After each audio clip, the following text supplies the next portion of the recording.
This is part 5 in a series of videos I'm making in which I'm showing how I am going about developing a 64k memory card for the Altair 8800.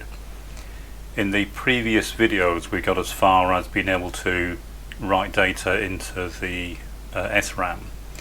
But before I proceed with this video, I just wanted to respond to a very good question that was posted in the comments of the previous video, and that was, why did I select this particular device, and in particular why did I go for two devices rather than just one larger device.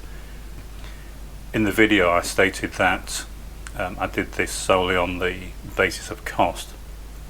Now, one of the issues in making YouTube videos is that quite often they're quite heavily edited. You've no doubt realised that my videos have quite a lot of editing, and especially when I'm doing something in real time like this, or I'm videoing the entire process, I have to edit quite a lot out, and unfortunately sometimes some salient points get taken out, and some of those points I did actually make in the first video, but they were taken out in the edit. And just to clarify, the decision to use these devices was not just based on cost, and it's part of it, but it was also on availability. I wanted to make sure that if I'm going to the time and trouble to create a card, then there's no point doing that if the parts can't be fairly easily obtained by anyone wanting to build one of the cards. So these devices are available in 4 different formats that are all through hole in 2 different footprints, and I'll explain this in more detail when I get onto the design of the card itself. But I will be using a multi-footprint layout for the chips. So in other words, there'll be quite a few sources for obtaining these devices. Now of course I could have used much cheaper, more modern devices, and that could have saved a lot of money for anyone wanting to build these. But that's not the only point. The card was intended to look in line with what you'd expect for an Altair card. So I didn't want to go to modern, very small surface mount devices. I wanted it to look the part. But more importantly, and this is kind of the real reason why I selected to use 2 chips rather than 1, is these videos are meant to be interesting and useful for anyone wanting to build their own card. And so I decided to use more than one device simply because it complicates the design. Now, it might sound fairly stupid considering I'm trying to make a low cost card, but it does not add significantly to the cost. But what it does do is show how to develop systems using multiple memory chips. If you're familiar with how to do that, you'll know it's very straightforward. But these videos are really aimed at people who maybe they're doing this for the first time, or just want to see out of interest how you can go about doing this. So there are many reasons. There are other reasons as well that I'll come to further on down the development path as to why I selected this particular device.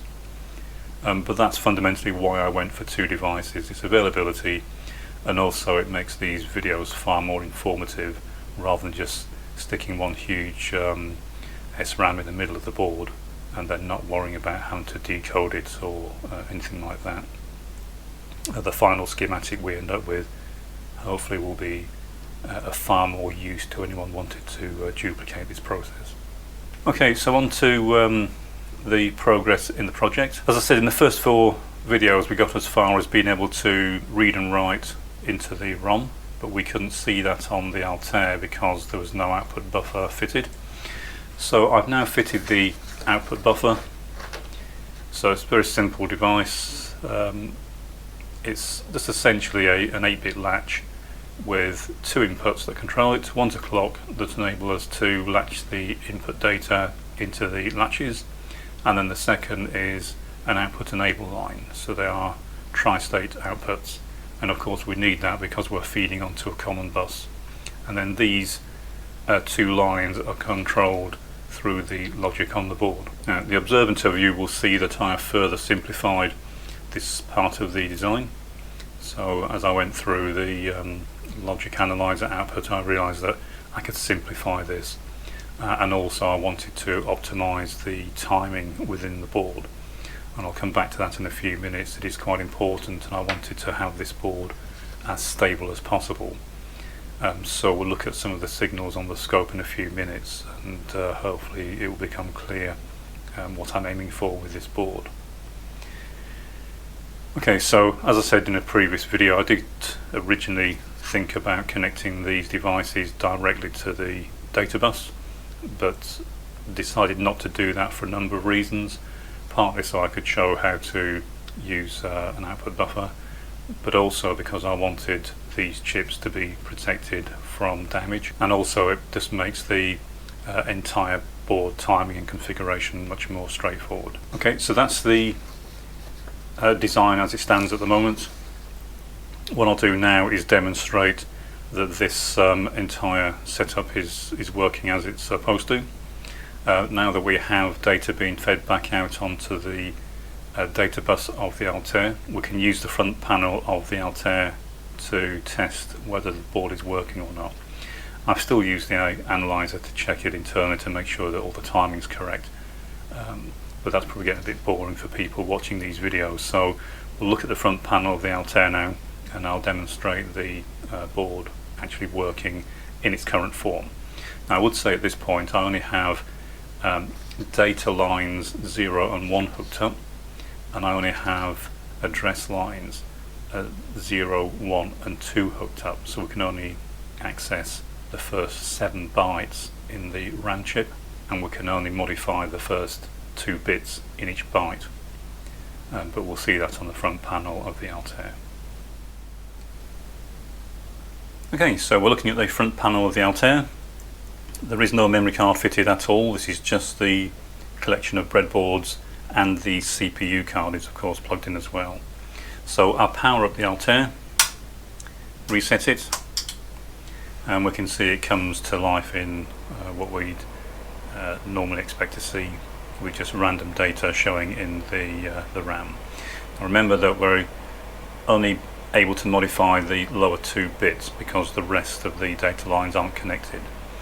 So we'll start by examining the first byte, and as we can see, that's a random series that was in the SRAM when we booted up.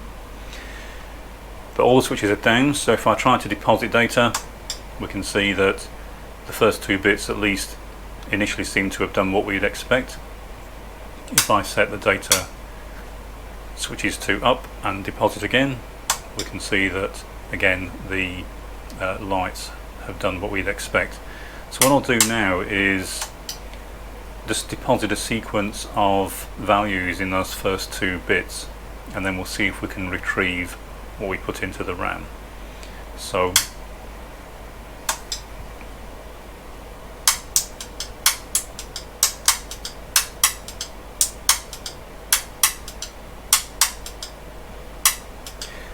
okay, so I'll put an alternating pattern into the first 7 bytes of the SRAM.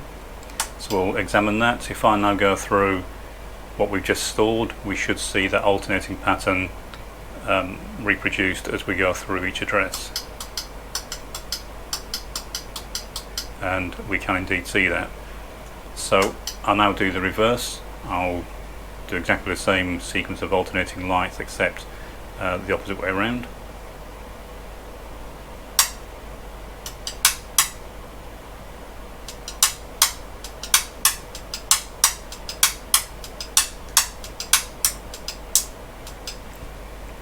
And now we'll examine to see if what we've tried to store is what's actually in the SRAM.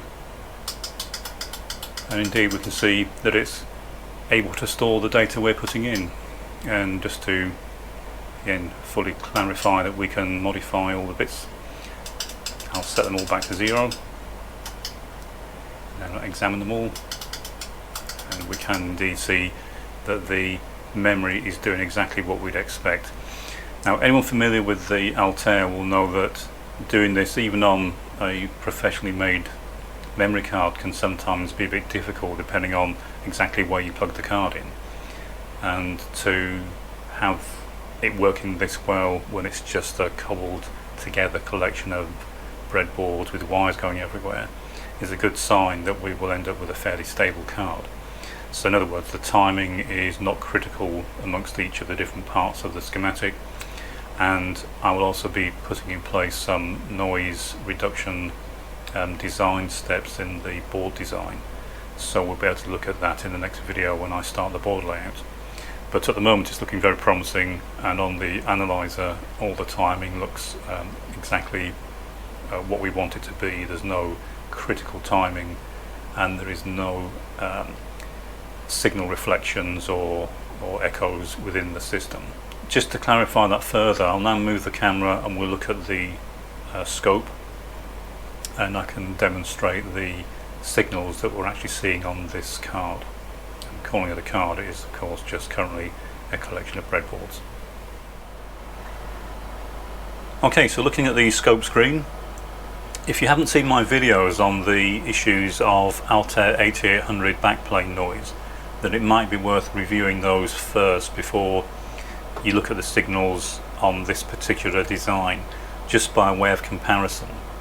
On those videos it demonstrated that the signal quality was very poor on some memory cards due to various design issues with the Altair, and that is in fact one of the reasons I decided to make this board. What I'll do now is capture some of the signals from what is exactly, or the equivalent location on this design, to the signals that I looked at on the backplane videos, and you'll see that in this design the signals are much better. Now what I've done here is set up the cursors on the scope. That's the horizontal cursors are set at the nominal limits for a TTL chip, so as long as we're getting good switching between these two cursors, the two horizontal cursors, then we know we've got a fairly stable design. So I'll do examine,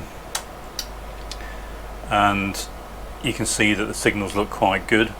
What I'll do is capture a single event,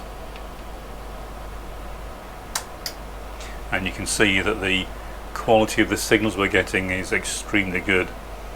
Ignore channel 2, in fact I'll get rid of that. You can see that the rise and fall times are very good. There is no duplication of edges, there's very little bouncing, and this is bearing in mind that what we have is just a collection of wires and breadboards at the moment. Once we get this onto a proper PCB with a proper ground plane, then this will be even better. But already we can see that this is much better than what we had on the original card. So I'll do another capture, and you can see it's very consistent. I'll do a write, and we can again see that even when writing it's very consistent, very clean signals, and this is the same scale we were looking at on the noise video. So you can see that it's working very well. We can store and retrieve data, and it's proven so far to be very reliable. So the next step is to translate this into a PCB design. So I'll finish off the schematic. So I'm not going to go to the trouble of connecting the remaining address and data lines. There's no real need to do that here. The main purpose of the breadboards was to determine the relative timing and the signals required for the memory card. We've done that. We've proven that it's reliable on the Altair itself and on the logic analyzer. The signals look very good. So once we design the board and get the remaining address and data lines hooked up, then we should have full access to the entire 64k memory space, and as long as the layout of the board is sensible, then we should get a very stable, very well behaved memory card. That's it for this video. In the next video I'll look at starting the board layout and further expand on a few of the comments I made in this video about why I selected 2 memory chips rather than 1. Then in the video after that we'll look at building and testing the board.